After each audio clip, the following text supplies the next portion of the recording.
Hello, I'm Deborah Epstein, and this is Life is Art Conscious Creativity Summit Season 2. Harness your power, unleash your creativity, and embody your dream life. Today's guest is Jen Aly. She is a bridge between the financial and business world and artists and creatives. She started her first 7 businesses 17 years ago, has learned a lot the hard way, has filed bankruptcy, and more than tripled her income within 3 years. In 2013, she bootstrapped an Asheville, North Carolina-based handmade jewelry business and grew it successfully. Jen empowers holistic and creative entrepreneurs in money and business via coaching, workshops, and community. A coach since 2003, she is a certified coach through both Martha Beck and Best Year Yet. Her TEDx talk, Harness Creativity as Your Greatest Business Asset, was among the 10% of TEDx talks to be chosen for TED.com. Wow, that's pretty impressive. Thanks for joining us, Jen. My pleasure. I'm delighted to be here. Yeah, so tell me a little about your backstory, because you have like a really interesting story to share with in and among all of that I just read about, like all of your successes in businesses and stuff. Yeah. So I started out as a life coach in 2003, and I had no clue about business. And I just loved coaching, and I was really idealistic about what business was, and I was just going to go get all these clients and succeed. And long story short, I ended up in significant debt from living in the Bay Area in San Francisco to a few years later, and I went back to teaching, and I had been teaching before that. So I basically had no clue about business, and I tried it and I failed miserably, and it got to a really low point where having no money. And then taught for a few years, and then kind of burnt out on grading papers, thousands of pages of papers a week. And then I was teaching college English. And then I ended up kind of as a hobby starting to play with jewelry. Making jewelry with wire and gemstones, and I always loved gemstones and healing stuff. So then after I quit teaching, I traveled for a while and then moved to Asheville, and I started this business as a jewelry designer.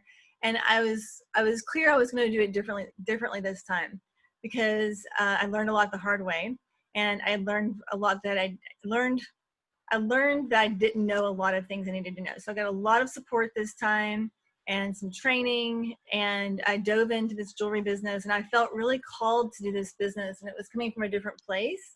The first business was really my ego and my head driving me, and this was more my heart and guidance, and I never would have expected I would have been a jewelry designer. Like, it wasn't really a thing that I related to or thought I would end up doing. And so I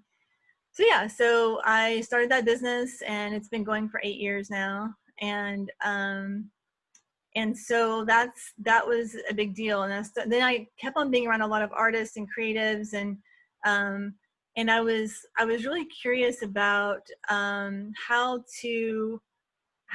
just the conversation in the art communities about business was the scarcity mindset. Being a coach, I could see all these limiting beliefs, and it was really frustrating for me. And I've heard before that the thing that makes you angry is your purpose. And so I would get so frustrated hearing those conversations and being around them. And so I started coaching again from a place of, okay, how can I support and be a bridge between these worlds that people feel like are so separate, and bring them together so that people can thrive in art and creativity and holistic practices and all these things that don't always seem to go hand in hand with business.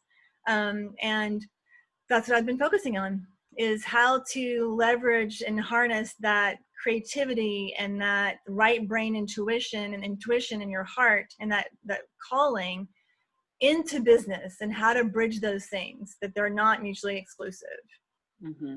Yeah, it's such important work. And as you're talking, it's really making me think of, being an artist and the challenges that I've had making a living from my art, and then also being a healer. And then the mindsets are very, very similar, because It's like, oh, it's my gift, and how can I ask for money from that? And where I could do one, I should have been able to do the other, but I always had the challenge of bringing the business mindset that I had in my healing practice. It was very different with my art practice. And maybe it was the circumstance I had rent to pay for. So there was the practical stuff that I knew I needed to support that. So my mindset was a little different there. And the art part of it was, while I could charge what I felt I was worth, I didn't put the same amount of effort into growing that business like I did with my healing practice. And that was back in the early days, and I've since learned. But like what I'm hearing in there is feminine, masculine. Yeah, totally. Yeah. And, and I feel like, I mean, so I used to be a teacher, as I mentioned, and our education system is very masculine. It's, it's, even though it's mostly women teaching, it's very like right, wrong, linear process. Intuition is not tested and respected. Creativity and art are not created and respected. They're not honored and respected and valued in the way that science and math and, reading and stuff like that are. And there's not much of the feminine that's really honored and valued in school. So we have to learn how to value that and use it as a credible source to guide and lead business. Mm-hmm. Or we What's can really, do that. yeah, and what's really interesting to that purpose is it's what we're learning in school, and the way we're being taught in this linear world doesn't fit with what's actually needed out in the world. And there's this Absolutely. big, huge gap between those two. Yes. So talk to us a little bit too, because you're a bridge. So talk to us a little bit about how you bridge that gap. Yeah. And I think that, so basically what we're doing as adults, especially as entrepreneurs, is we're unlearning. We are unlearning that kind of program because, for me in business, like people all the time want me to give them an answer. They want me to give them the right answer. Here's what you do. Here's A, B, C, D. And I'm not the coach for that because, a lot of coaches do have formulas for, okay, you do this, this, this, and this. And sometimes it works, sometimes it doesn't. And, I'm all about like, okay, so there are things to learn. There are facts to learn. There's knowledge to gain. There's like, how do you do bookkeeping? Like, of course, there's how does marketing work overall? Like all that stuff I teach too. But it's like, how do you actually take the mindset of, okay, I'm going to create something here and see business as a creative process. Mm-hmm. Like this is something I'm going to birth. And, even taking it further, like I heard this years ago and it really stuck with me that having your own business is being a spiritual warrior. It's like, and our comfort zone as healers and as artists is the stuff we do. It's not the business. So the growth and the challenge and the spiritual practice is actually embracing business in our own ways. Mm-hmm. Yeah, I love that too, because, and that's like life is art, that's why I'm doing that summit, titled it that, because it's like letting us see that like anything that we build, create, do in the world can be that creative work of art or an expression. Yeah. And I love what you're saying about that. So I'm thinking now might be a really good time to lead us into what you were going to lead us into, because we're starting to kind of head into that direction, and then let's see where it takes us. Okay, great. So this visualization is about accessing your future self. And it is something you want to do without your left brain being in charge. So really going with your intuition, your gut, and not analyzing, and just allowing this process to unfold, because I think you'll get the most out of it from allowing it to unfold and just trusting the process here. So I'm going to take you on a journey to go through to meet your future self, and I'll guide you, and then at the end I'll give you a little bit of time to write notes if you need it. So, okay. So close your eyes or sliding your gaze down a little bit, and relax your shoulders, and take 2 or 3 deep breaths from your belly up to your chest and back down.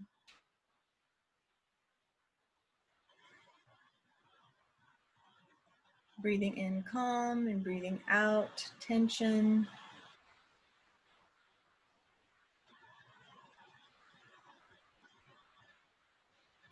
You feel the earth supporting you and the weight of your body resting.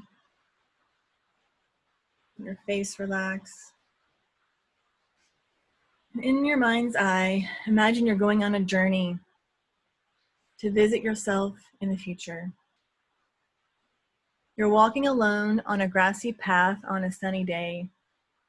There's a slight breeze, and you can hear birds and insects around you.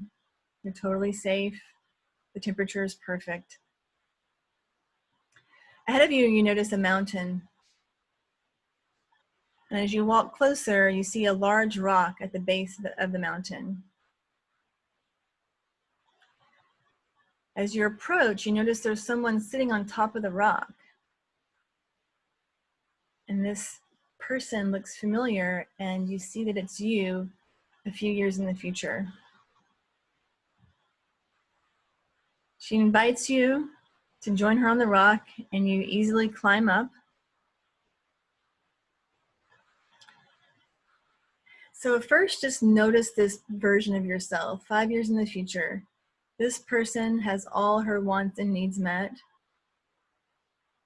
She's had the support she's needed to accomplish her goals and to fully embrace her way of being in the most authentic and true way. She's unlearned the things that are no longer serving her, and she's confident and owns her creative process and creativity. Notice how she's different from you today. Just notice the contrast and how this person, this version of yourself, is different.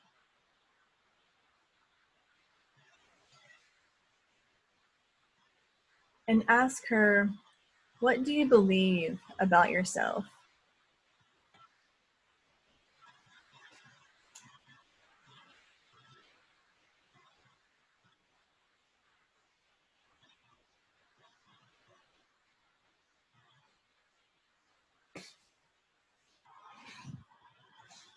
Ask her what wisdom she has to share from the path that she's been on.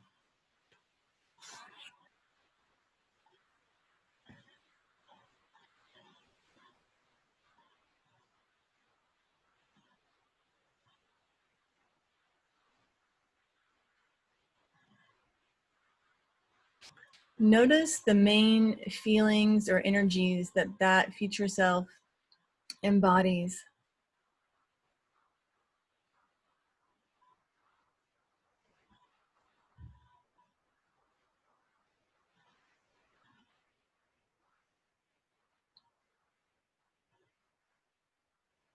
And ask her if there's a symbol that she can give you to take with you to remember this meeting and this feeling of being with her.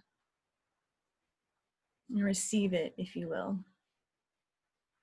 It can be something she tells you, or something she hands you, or she shows you.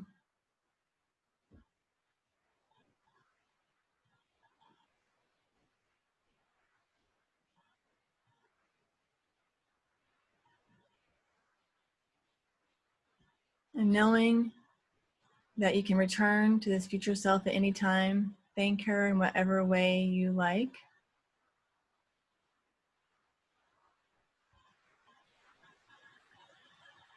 And climb back down the rock and walk toward the path.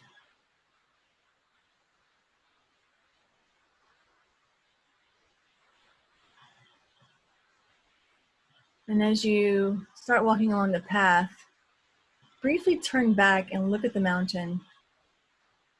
And you realize that this mountain is the mountain that she has already climbed, and that she's giving you the tools and the resources you need to climb it yourself.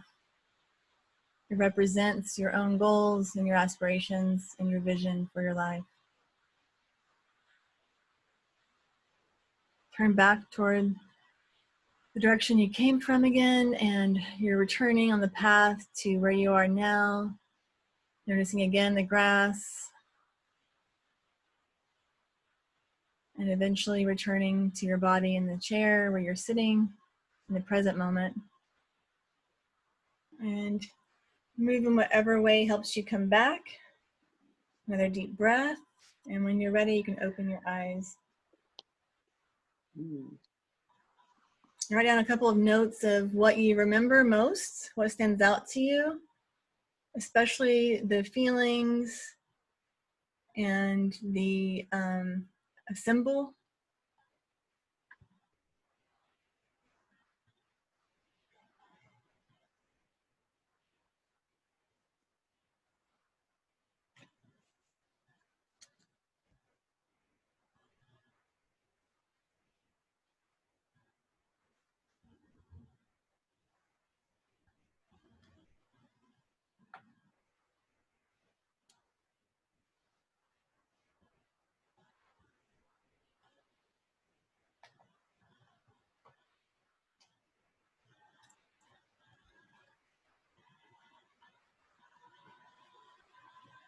I had to do that real small.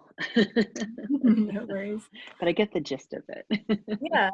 So I'm curious for you, just so you know, I'm curious like what stood out to you, what your experience was. Well, it was what really stood out is when you talked about the mountain. The mountain that came into my awareness was Mount Shasta. And I've Mm-hmm. never been there, but it's a place I've been wanting to go. So I'm like, wow, that's really interesting. It's like it's calling me.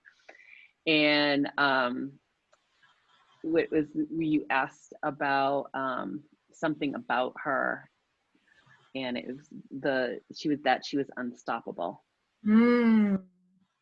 And the wisdom was that she wanted me to know is that you're always supported even when you think you're not. Mm. Beautiful. Yeah. Great. So was there another symbol besides Mount Shasta that came up? It was like, yeah, it was a little symbol that I drew, but I can't really describe. It's just a bunch of shapes and stuff like Yeah, that. yeah, So, yeah, and I drew yeah. it really small. So like some Yeah. circles and stuff. Yeah. Well, there's one of my favorite quotes is it says, you can't get to success, you must come from it. Mm, And so that is something that, and it's Mary Morrissey is the one who said that. And so this is giving you access to access the feeling of being that you need to become that version of yourself. mhm, So it's not getting in your head, it's not making a plan, it's tuning into that vibe. And so what I recommend to people is to, in an NLP kind of way, anchor this, is to draw the symbol. mhm, So if you made art with Mount Shasta and or the symbols you just drew, to really like to kind of nail down that feeling and have a representation in your home in a place you see all the time, it's really powerful to do that, because then you can always just tap into that and just anchor yourself in that feeling. So mhm. I recommend that if whoever's listening to do something to really honor that symbol, and it could be on a post-it on your computer, or it can be like a big piece of art. Like it doesn't have to be anything specific. So Mhm. Yeah, one of the things I'm thinking too is like I could download a picture of Mount yep, Shasta and do a painting with that as the background with the yeah, symbol on it and stuff like that too. So like I already started going into the dreaming of that, and I'm like, oh, this is like the ultimate vision board, because it's coming like right from your own psyche.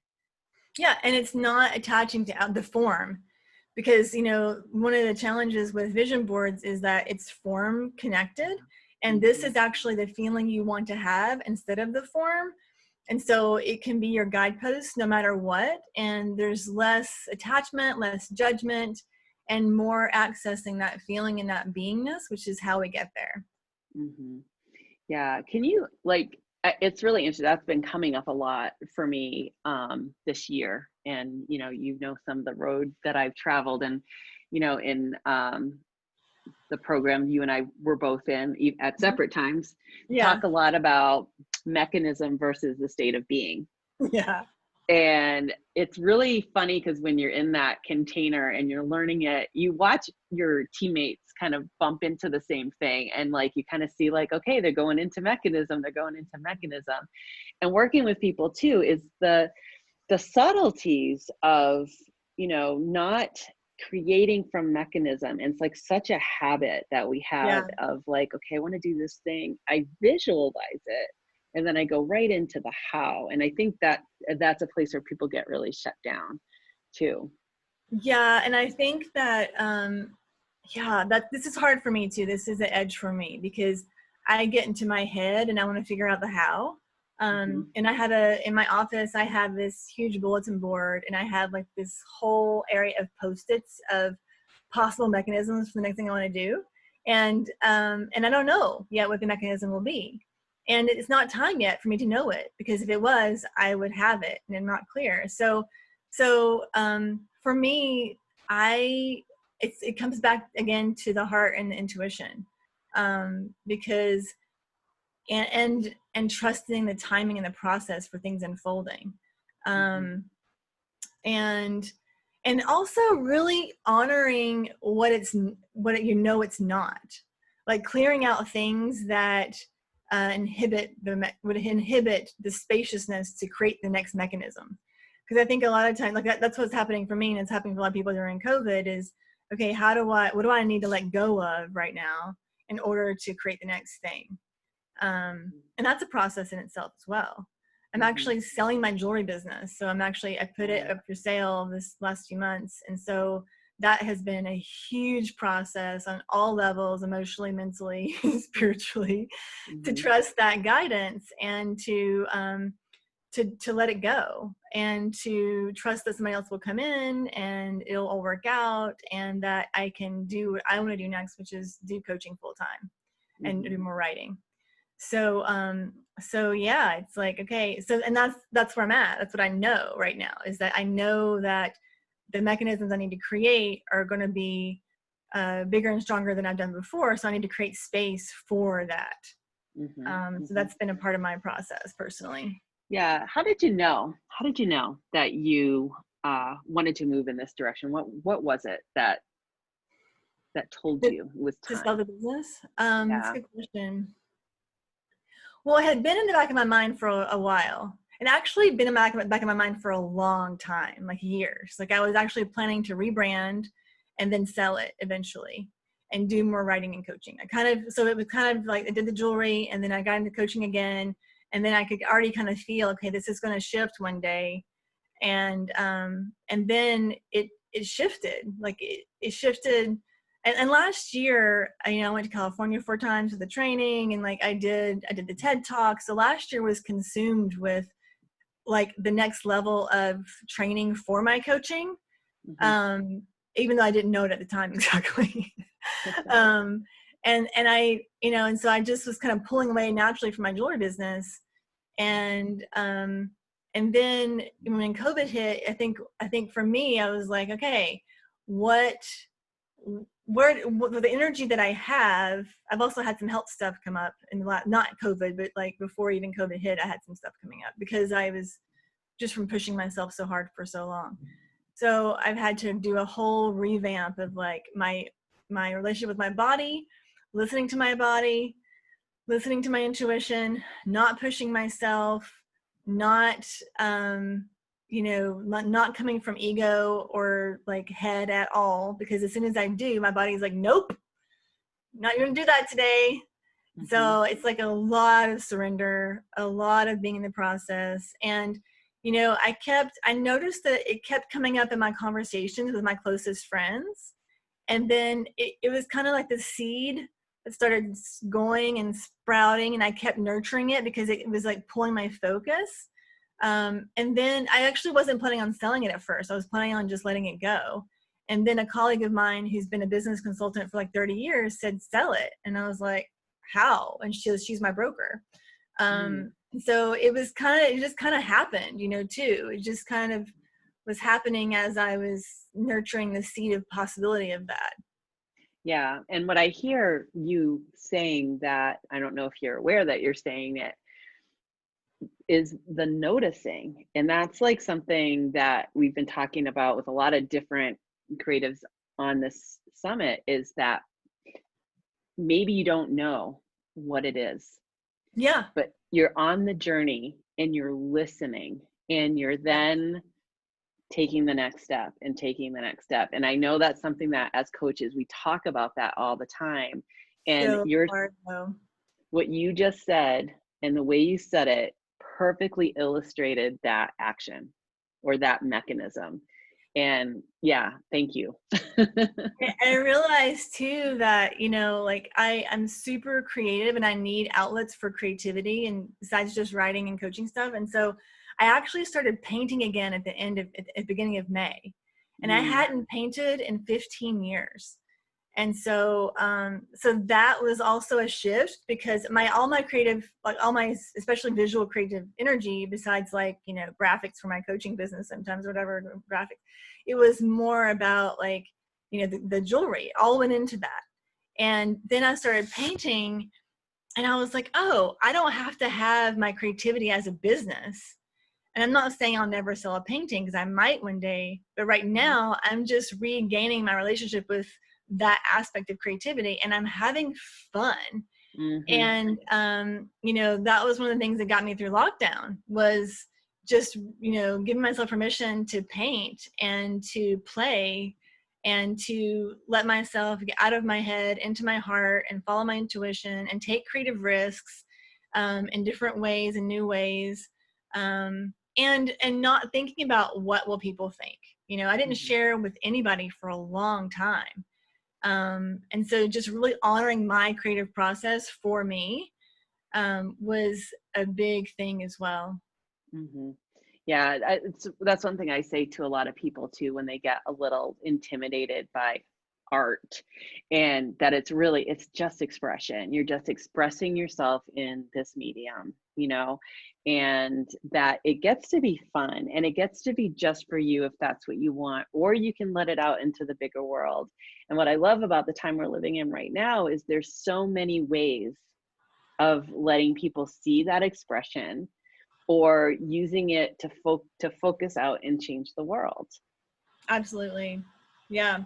Yeah. And it's funny because I'm such a business person now in some ways that I felt pressure from myself to put this work out there. And I was like, no, like whatever part of me was creating it was like, no, this is not what this is about. And actually I have a whole series called COVID notes to myself. And most of the paintings have words on them that I need to hear. So like my Mm-hmm, whole bathroom is covered in paintings that are messages like this too shall pass and let it all go and slow the F down. mm-hmm, And, those kinds of things that I needed to learn. I'm learning and I might let them go one day, but I may not. So mm-hmm, it's such a fun and amazing process mm-hmm. to be in. Yeah, and I love what I'm hearing too is like your higher self is speaking through you and then to you. And you're Mhm. listening to yourself, And it's so funny. Like there's times where I'm talking to somebody and I'm saying something like a little wisdom bomb is dropping out of my mouth. And I'm like, do I hear the words that are coming out of my mouth right now? I need to write this down.